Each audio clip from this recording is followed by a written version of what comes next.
Welcome to the Clause YouTube channel. Together, we strive for a safer, secure, and more stable world.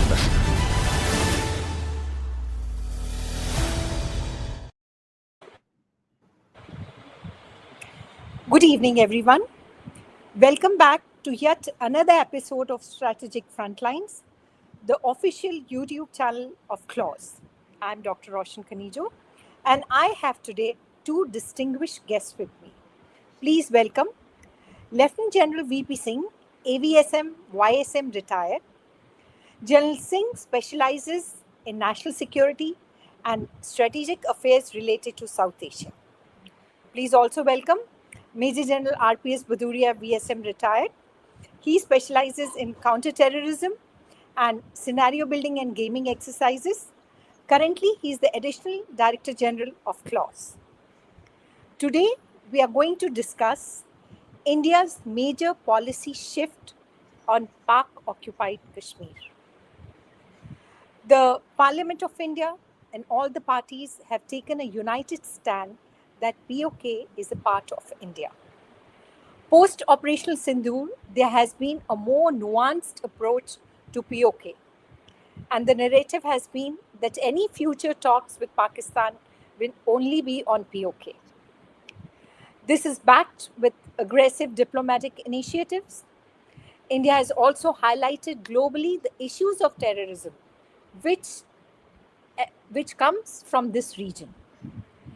Pakistan has been harboring terrorist organization in POK. There are launching pads, training camps, and various terrorist groups like Jaish-e-Mohammed, Lashkar-e-Taiba, especially the training camps in Muzaffarabad and Kotli has been there. Ops Sindoor had targeted and destroyed 9 such camps, and some of them were in POK. So I would like to ask General Singh the first question, if he can just give us a little bit of genesis of this region, and as also the fact that POK sponsors terror activities, Pakistan sponsors terror activities from POK. So will Pakistan vacate her illegal occupation of POK? And what is the future of this region? Your views, General Singh, please. Thank you so much for having me here. On this question of assessment of POK, I will not go into the genesis or the total history of this particular region. Suffice to say that right from our independence, this region has remained a bone of contention, a hotbed of trouble, and perhaps the seed of all 4 or 5 wars that we have fought with Pakistan. The border, that is the line of control, is one of the, I would say, the most militarized zone anywhere in the world. Massive source of infiltration, and of course, ceasefire violation, which takes place on a daily basis along that. Now, this particular region, why and how come it has come to stay like that? The very simple thing is that when we got independence, it was after due process that POK, including, the entire whole of Jammu and Kashmir became part of India. But immediately after independence, Pakistan sent their irregulars backed by their regulars, that is the army, and tried to annex J&K. Our political leadership thought that perhaps the world opinion and the global players should intervene and force Pakistan to vacate their occupation or annexation. It did not happen that way. What actually happened was J&K became a favorite spot for global politics. And from then till now, it has remained like that. I ask a very simple question. Where was the requirement for United Nations, instead of getting the Pakistani occupation vacated, asking India to go for plebiscite? Why? Kashmir became part of India after a due process. Where was the requirement for this plebiscite? Did they go for plebiscite in Kalat, which never wanted to accede with Pakistan? Did they go for plebiscite, say, in Khyber Pakhtunkhwa? where Durand line is dividing the Pakhtun class. So this was a game which actually we fell victim to that. But I think enough has been said and spoken about POK. Now the time has come, and this particular Operation Sindoor, it has made it very clear that herein on, India will not accept any UN resolution, any third party intervention, and no kind of a solution to be imposed on India to give up our claim on Pakistani occupied Kashmir. And so the bottom line remains now, as per our Prime Minister has said very clearly, that if at all we are going to talk with Pakistan, it will be how and when Pakistan is vacating illegal occupation of Kashmir. That is where the whole situation stands as we speak. Yeah. Uh, Very rightly pointed out. This brings me to another question for General Bhaduria. Continuing with a little bit of history, I would like to know what is the significance of POK? Had it been with India, what is it that would have changed? All right. Thank you, Dr. Roshan. So let me begin by saying, imagine in case POK was with us, right? Uh, if you see the map of India, India is actually in the north, it is a landlocked country. We do not have access to Afghanistan. We do not have access to the Central Asian republics, Europe, Iran, and all these countries. So we are actually landlocked. And why are we landlocked? Because there is POK held by Pakistan. So therefore, we do not have access through the Wakhan border to these countries. And all these countries are very rich in oil and gas. So we are missing out on that. So that is one important aspect, that POK is actually not having POK is hurting our core national interest as far as the security and strategic issues are concerned. So that's point number one. Number two, the natural resources. Now, Shashgam Valley, we know, was handed over by Pakistan to China.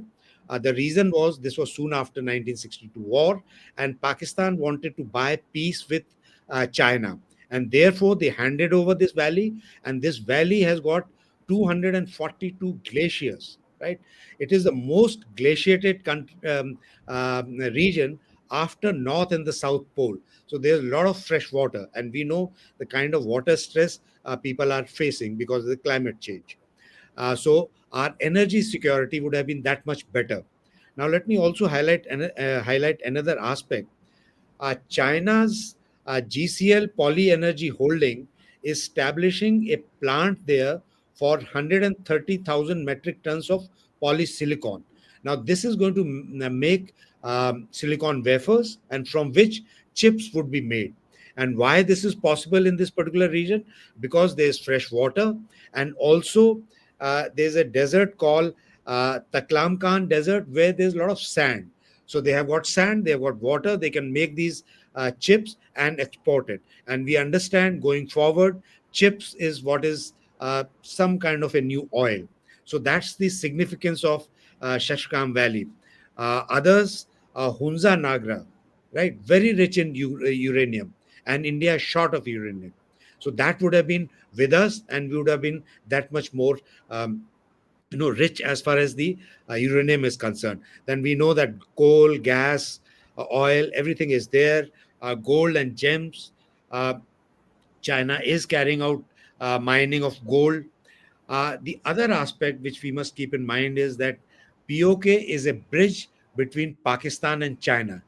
Imagine if POK was with us, there wouldn't have been any link between Pakistan and China. So this would have altered the regional power balance dramatically. There wouldn't have been any CPAC.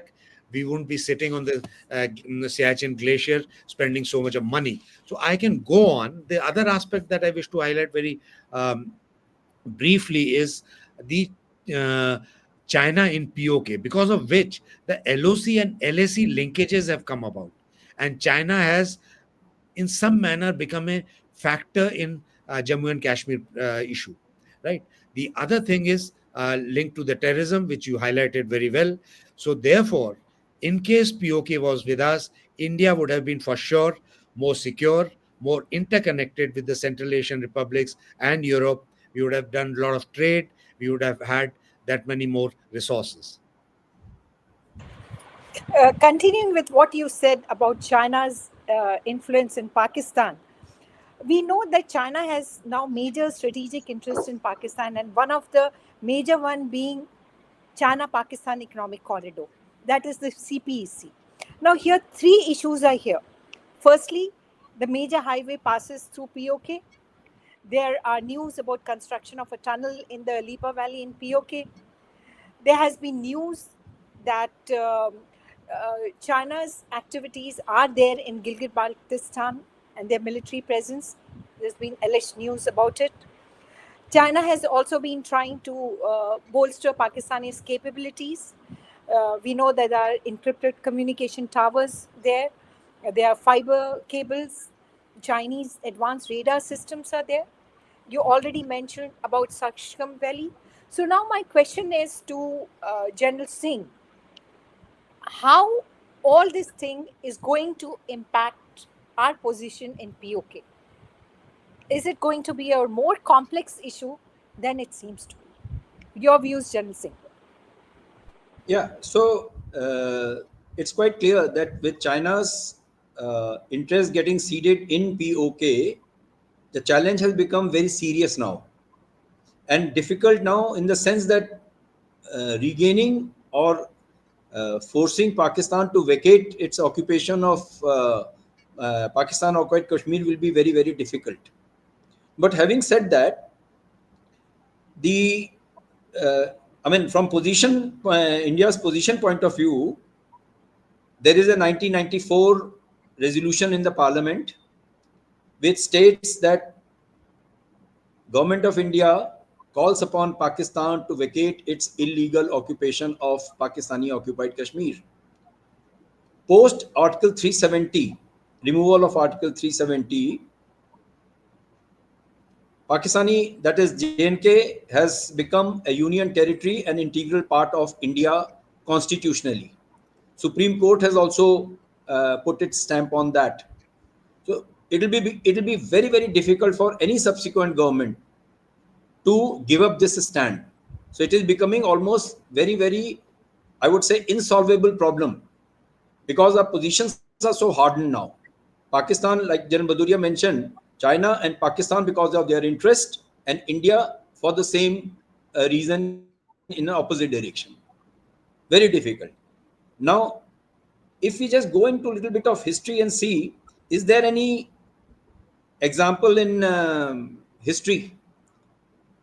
Let me give a historical precedence of East and West Germany. Who could think at the end of Second World War that East and West Germany can unite? If that can happen, perhaps this can also happen. Not immediately, maybe in some distant future. As India's might goes up, India's CNP goes up, there is a greater understanding of India's strength. Perhaps some new solutions may emerge. It is my firm belief that any region, when it is divided by force or coercion, POK is very much a case of that nature. It can never remain like that. On the other hand, if the region splits because of the people's will, like take the case of Pakistan and Bangladesh, where people did not want to stay with Pakistan, so they split. Now that split can never be reversed. But East and West Germany could be reversed because that brings us to the border. And the point is, history has told us that borders have never remained constant. You pick up a history book and see, sorry, geography book, you'll see the global borders have just underwent change after every 75 or 100 years. Very soon we'll be seeing the Ukrainian and Russian border changing. Ukraine will no more be in the same shape and boundary the way it was, say, 2 to 3 years back. Even Russia, the Soviet Union, has shrunk. It is a different border. So if those borders could change, there are evidence in history, definitely POK India's position and the border can definitely change in some way. What that some way could be, one of the reason I would say is militarily.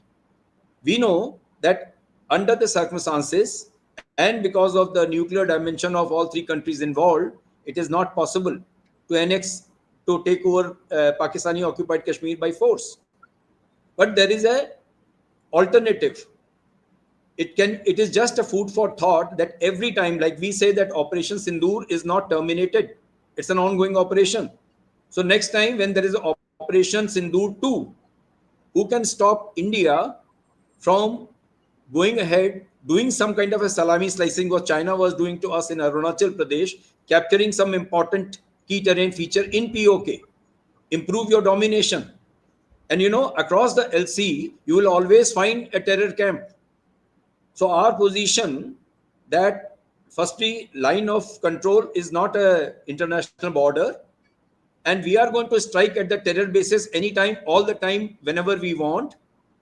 So wherever we push this border, go inside, capture a key terrain feature, destroy a so-called terrorist camp, base launch. Likewise, you keep slicing it. That could be one option. Because when you say that we are going to treat next terror strike as an act of war, how will that war be fought? One of the option is this. You keep improving your operational posture in Pakistani occupied Kashmir. It's a legal gray zone where nobody can ask India a question. Why did you violate Pakistan's sovereignty? It is not, we don't recognize POK as Pakistan's sovereign right. So that is another one. The third possibility about POK, getting back to India, is economic disparity. We know that in our part of Kashmir, so much of development has taken place, whereas there is a huge amount of disparity and poverty on the other side. A time may come when people inside Pakistani occupied Kashmir may revolt against this disparity, lack of opportunity, poor state of their condition, and seeing what is happening across the border. So there may be a kind of a push from within. And it is almost like a parallel to what happened in Bangladesh. When the disturbance took place, India took advantage of that. Who can say that tomorrow it cannot happen in POK? We have seen just about 6 months back major unrest in Pakistani occupied Kashmir. Such situation develops, India is well within its right to assist them, like Pakistan has been doing for the last 30 years in our part of Jammu and Kashmir, supporting them. That could be another possibility. And of course, last but not the least, there is another possibility, is weakening of Pakistan's control over its own territory. A weak center, huge economic problems, some kind of a hybrid regime going on over there, people's voices are being curbed and crushed. That kind of situation is actually right recipe for people to bolt against their own government. And one more point, that whenever you draw an artificial line, when you divide the race, divide a community, there is always this inherent pull for people to go back together. We are seeing across Durand Line, Khyber Pakhtunkhwa, they don't recognize Durand Line. Why? Because Pakhtuns are divided on both sides. It's a matter of time, because this line is pushed to the extreme. Similarly, in POK, my sense is that if people, they decide on their own, because of this not accepting this artificial divide, want to join again, who can stop them? Perhaps even India cannot stop them if that happens. But we have learned our lesson from history. We are trying to set things right and resolving militancy by dealing with Pakistan, looking after people. And that pull, if it takes place, perhaps it will be only in our favor. So it is that kind of dynamics which may perhaps resolve this problem beyond the imagination and understanding of any person or any institution, I would say. I think, General Singh, you gave a lot of thought and a lot of points to ponder on. Firstly, borders are always dynamic, and what you rightly pointed out, that population matters and what they think. If economically they are not that strong, if you try to suppress them, then they are bound to retaliate. And the unrest in POK has been seen in the past, what you rightly pointed out. So there are options how we can go forward. Jan Bhaduria, I would like to ask you, what are your views, how you feel about it? Right. Ma'am, I agree with most of what Jan VP Singh has said. But there are two facts which I wish to highlight. One is this is one area where the two front threat actually manifests, meaning both the PLA and the Pakistan army can actually be posing a threat to India, to our borders, right? Because seamlessly their LOC and LSE has kind of been linked. So that is one aspect which we'll have to keep in mind. And also, the second aspect is that nuclear deterrence in South Asia has prevented a full scale war. We cannot deny this, right? So, that therefore, India has always been saying that below that threshold, there is a scope for limited war, limited action, which we demonstrated in Operation Sindoor, and probably we can upscale it next time. So, these are the two factors which I wish to highlight. So, a full scale war, I do not think is a possibility, and a military full scale action to take an ex POK, I do not think is in the realm of possibility or even under consideration by our leaders. So, why are our leaders saying that we will take POK? Defense Minister has made this statement many times. Prime Minister has very recently made this statement that we'll only talk about POK, and it is our constitutional responsibility to take back POK. So I was wondering, why are they saying this, right?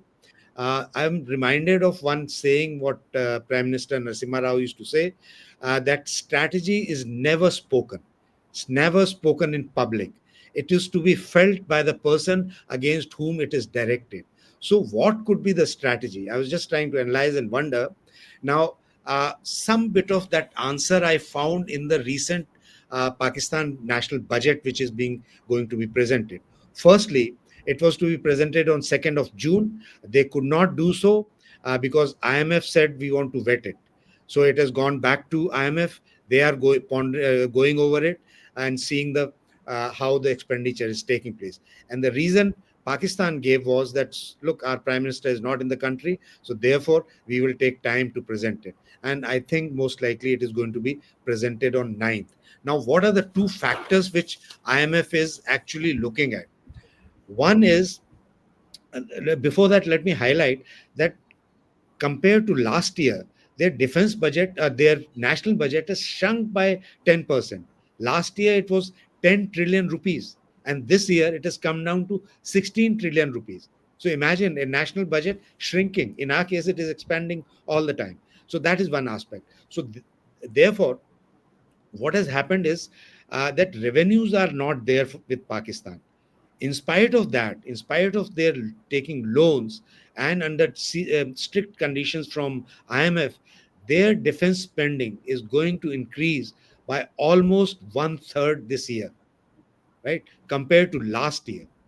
So it is going to be around $14 billion. And imagine they are counting $1 billion from here, $2 billion from here, and spending $14 billion on their defense, and an increase of 30% from the last year, right? Then their revenues are not there. IMF is saying create revenues. This is a country which is under agriculture stress, farmers are under stress, and IMF is putting a condition that take taxes on agriculture produce. In our country, we don't do that, right? So imagine, in case the farmers have to pay tax, their earnings will further go down. So overall, what is it going to do to the economy, right? And on top of the security budget, what the Pakistan army is demanding, Chinese have put a condition that they need to secure the CPAC, right, against the terrorism. and a lot of Chinese have been killed. They are under threat. So the PLA wanted to be present there to take care of their own assets, which Pakistan did not agree to because it would have impacted their sovereignty. So they have been asked to create forces, and which would involve expenditure. So imagine the security budget is increasing, the development budget, which was never more than security budget, is going down further. So what will happen to the country? Obviously it is imploding from within, right? I do not think India will have to do very much in future. It will implode from within. And what General VP Singh said was that people themselves would say that this is no country to live in. And people in POK, and we have seen there have been some unrest, and voices have been there for very many other reasons also, because of the sectarian divide and the presence of China. The Chinese troops or their security people who are there in POK, this is resented by the locals in the same manner as in Baluchistan. And in Baluchistan, that has resulted into a huge insurgency because those guys are not able to make use of their own resources. And at the same time, China is extracting everything and taking away. Similar kind of a situation is happening in POK. So therefore, I personally feel going forward, India is in a very happy situation that Pakistan would implode from within. It's not such a great thing to wish for another country, but we can't help it. They are, doing things which will result in this particular thing, and therefore, when we say POK will be with us, I think it's quite a realistic assessment. Uh, you very rightly pointed out, General Baduria, that economy plays a very important part. Disproportionate spending on defense is definitely going to impact the economy, and especially knowing that Pakistan has not been doing very well in economy, in the economic sector, and IMF, they themselves have put a lot of caveats before giving it. So you are quite right in pointing out those two issues. And I must thank you and General Singh for such a candid discussion on POK. Thank you so much for being with us. Thank you very much, ma'am. Thank you.